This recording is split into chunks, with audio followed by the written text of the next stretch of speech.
بسم اللہ الرحمن الرحیم۔ السلام علیکم۔ آپ لوگوں نے کافی پاکستانی لوگوں کے یا انڈینز کے واقعات سنے ہوں گے کہ وہ ڈنکی لگا کے مہینوں کے سفر کر کے کبھی کبھی یہ سفر مہینوں کے بجائے سال پہ بھی چلا جاتا ہے اور وہ یورپ کے اندر پہنچ رہے ہیں، یا وہ ساؤتھ امریکہ میں جاتے ہیں اور ساؤتھ امریکہ میں وہ ٹریول کرنا شروع کرتے ہیں اور پیدل شروع کرتے ہیں اور مختلف بارڈرز کو کراس کرتے ہوئے مہینوں کے سفر کے بعد وہ یو ایس اے پہنچتے ہیں۔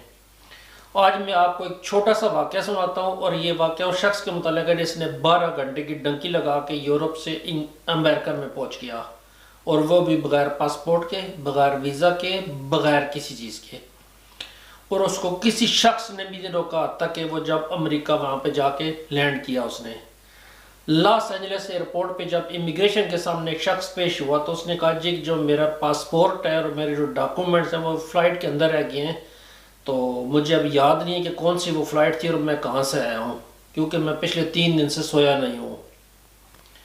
اس نے جب ان کو بتایا کہ وہ 3 دن سے سویا نہیں ہے، اس سے بھولا ہوا ہے کہ وہ کہاں سے آیا ہے، تو انہوں نے اس کے سامان کو چیک کرنا شروع کیا۔ اس سامان میں سے ایک اسرائیلی آئی ڈی کارڈ ملا اور ایک رشین آئی ڈی کارڈ ملا۔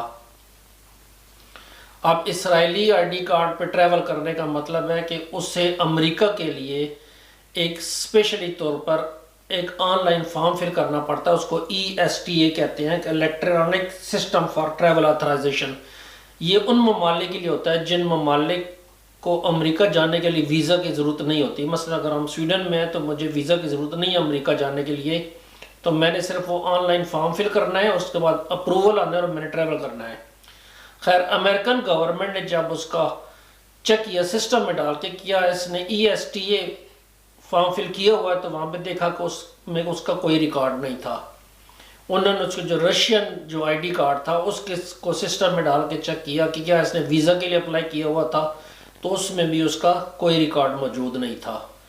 انہوں نے اس سسٹم میں بھی چیک کیا وزارت خارجہ کے کہ جہاں پہ لوگ ویزا کے لیے اپلائی کرتے ہیں اور ویزا ریجیکٹ ہو جائے تو اس میں بھی اس کا کوئی نام نہیں تھا۔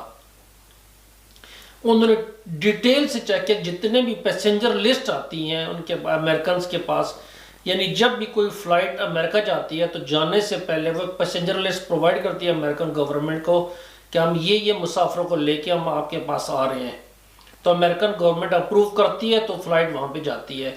ان فہرستوں میں بھی اس کا نام نہیں تھا۔ اس کا مطلب ہے یہ کسی انوانٹیڈ فلائٹ میں آیا ہے، انوانٹیڈ طریقے سے آیا ہے۔ بعد میں جب انہوں نے ٹریس کیا تو ان کو پتا چلا کہ یہ SAS فلائٹ جو ہے اسکینڈینیوین ایئر فلائٹ کی فلائٹ میں کوپن ہیگن سے امریکہ پہنچا ہے۔ اب کوپن ہیگن، اب جو لوگ کوپن ہیگن سے فلائی کرتے رہتے ہیں، چونکہ ہمارے نزدیک میرے کلوز سب سے ایئرپورٹ کوپن ہیگن کا ہے، اور میں نے کوپن ہیگن ایئرپورٹ سے کافی زیادہ ٹریول کیا ہوا ہے۔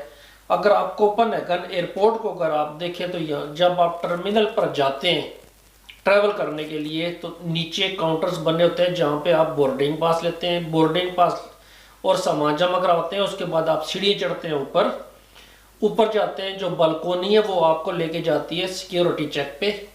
اس سیکیورٹی چیک پہ آپ کا بورڈنگ پاس چیک ہوتا ہے۔ اگر آپ پاس بورڈنگ پاس نہیں ہے تو آپ نیکسٹ ایریا میں داخل نہیں ہو سکتے۔ وہ الیکٹرانکلی آپ چیک کرتے ہیں، لیکن اس کے ساتھ سٹاف کھڑا ہوتا ہے جو کہ مینولی ہر شخص کو دیکھ رہا ہوتا ہے کہ اس نے واقعی کی ہے یا نہیں کی ہے۔ اس کے بعد جب آپ کلیئر کرتے ہیں تو اس کے بعد سیکیورٹی کا مرحلہ آتا ہے جہاں پہ آپ کے پورے سامان کی تلاشی لی جاتی ہے اور آپ کی تلاشی لی جاتی ہے۔ اس کو کلیئر کرنے کے بعد آپ امیگریشن کی طرف جاتے ہیں، یا آپ سمجھ لیں ڈیوٹی فری شاپ میں جاتے ہیں، وہاں سے آپ فائنلی امیگریشن میں جاتے ہیں۔ امیگریشن میں بھی اگر آپ الیکٹرانکلی اپنی امیگریشن کرتے ہیں تو بھی ایک شخص دیکھ رہا ہوتا ہے کہ آپ نے الیکٹرانکلی امیگریشن کی ہے، یا مینولی طور پر وہ آپ کا پاسپورٹ آپ سے لے کے وہ چیک کرتے ہیں۔ اس کے بعد آپ بورڈنگ پاس کی طرف اپنے گیٹ کی طرف جاتے ہیں۔ جب آپ امریکنز یا انگلینڈ کی فلائٹ کے لیے آپ سمجھ لیجیے سارا پروسیس آپ کے لیے دوبارہ سے ریپیٹ ہوتا ہے، کیونکہ جب آپ وہاں پہ پہنچتے ہیں اپنے گیٹ پہ تو اس گیٹ پہ جو کھڑے ہوتے ہیں سٹیورڈ یا سیکیورٹی والے، وہ وہاں پہ جب آپ اس گیٹ کی طرف انٹر ہوتے ہیں، روم میں انٹر ہوتے ہیں، تو وہاں پہ آپ کا سامان چیک کرتے ہیں، آپ کا پاسپورٹ چیک کرتے ہیں اور آپ کا بورڈنگ پاس چیک کرتے ہیں۔ اس کے بعد جب آپ کے لیے کال آتی ہے کہ آپ نے ابھی جہاز کے اندر داخل ہونا ہے تو وہاں پہ ایک دفعہ پھر آپ کا پاسپورٹ اور آپ کا بورڈنگ پاس چیک ہوتا ہے. ان سے گزر کر جب آپ جہاز کے اندر داخل ہوتے ہیں تو ایئر ہوسٹس دوبارہ چیک کرتی ہے کہ آپ کا سیٹ نمبر کون سا ہے. وہاں اس کے بعد جب آپ سیٹ پہ بیٹھتے ہیں جہاز کلوز ہوتا ہے, اس کے بعد پیسنجر کی کاؤنٹنگ ایک دفعہ پھر ہوتی ہے.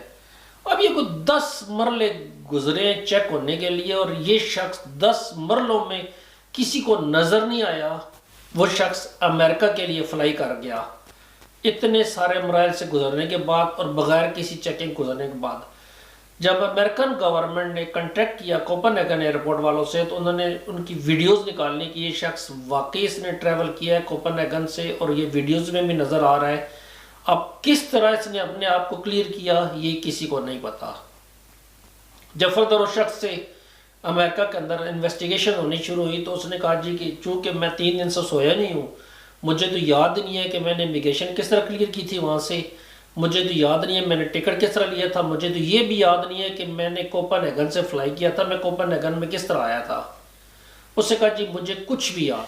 اس کے موبائل کے اندر جو ایک ڈاکومنٹ کی فوٹو ملا, اس میں جو ڈاکومنٹ کے فوٹو میں سے جو فوٹو تھا وہ اس نے کاٹا ہوا تھا, اور باقی صرف نام وغیرہ اس پہ نظر آ رہا تھا جس پہ لکھا ہوا تھا سرگئی اس کا نام ہے اور رشین سے بلانگ کرتا ہے, اور وہ جو باقی 2 ڈاکومنٹس تھے ان سے وہ نام اس کا میچ کر رہا تھا. اب یہ اگر آپ دیکھیں کہ ہم پاکستانی یا انڈین لوگ جو ڈنکی لگانے جاتے ہیں, ہمارا دماغ کس لیول پہ ہے اور یہ شخص کس لیول پہ ہے, ایک فن کی آپ سمجھ لیں کہ بلندیوں پہ ہے, کہ جس نے 10 سیکیورٹی سسٹم کو دھوکہ دے کے ایئر لائن میں بیٹھا ہے. اور مزے کی بات جب وہ جہاز میں بیٹھا ہے تو اس نے اس سیٹ کو سلیکٹ کیا جس سیٹ کے اندر کوئی پیسنجر نہیں تھا. اس دوران جہاز کے اندر وہ وقفے سے اپنی سیٹیں چینج کرتا رہا ہے, مسافروں کے ساتھ گپ شپیں لگانے کی کوشش کرتا رہتا ہے. 2 دفعہ جہاز کے اندر 12 گھنٹے کا سفر تھا, 2 دفعہ جہاز کے اندر کھانا سرو ہوا اور دونوں دفعہ اس نے ڈبل کھانا لیا اور کاؤنٹنگ سے بھی وہ بچ گیا. 2 ڈبل کھانا لینے کی وجہ سے وہ ایئر ہوسٹس کو یاد رہ گیا کہ اس شخص ہمارے فلائٹ میں سفر کر رہا تھا اور ڈبل کھانا لے رہا تھا. لیکن ایئر ہوسٹس صاحب سے جب پوچھا گیا یا سٹیورڈ سے جب پوچھا گیا کہ آپ نے ان کو کاؤنٹ کیوں نہیں کیا, انہوں نے کہا جی کہ ہم نے سیکشن وائز کاؤنٹ کیا تھا کہ ہمارے سیکشن میں بندے پورے ہیں, اس سیکشن میں پورے ہیں, اس میں پورے ہیں, ممکن ہے یہ شخص جب سیٹیں بدلا رہا ہو تو یہ ہم سے مس پلیس ہو گیا ہو. یہ بات ماننے والی نہیں ہے. لیکن یہ جو اس طرح کا سفر ہوا ہے اس نے امریکہ کی سیکیورٹی کو اور سلامتی کو خطرے میں ڈال دیا ہے. اور امریکنز کہہ رہے ہیں کہ 9/11 کے بعد جو ہم نے سسٹم شروع کیا تھا, اس ایک شخص نے آ کر اتنے آرام سے پورے نظام کو چکمہ دے کر امریکہ میں پہنچ گیا. ابھی اس کو کورٹ میں پیش کرنے والے ہیں. 4 نومبر کو گرفتار ہوا تھا, کورٹ میں بھی 26 تاریخ کو اس کی پہلی پیشی ہے. ابھی تک اس نے کہا جی کہ میں نان گلٹی ہوں, لیکن اگر ثابت ہو جاتا ہے اللیگل طریقے میں امریکہ میں پہنچنے میں تو اس کو تقریباً 5 سال کی قید ہو سکتی ہے. چھوٹا سا واقعہ تھا, میرے لیے دعا کیجیے گا, اپنا خیال رکھیے گا. اللہ حافظ, شکریہ.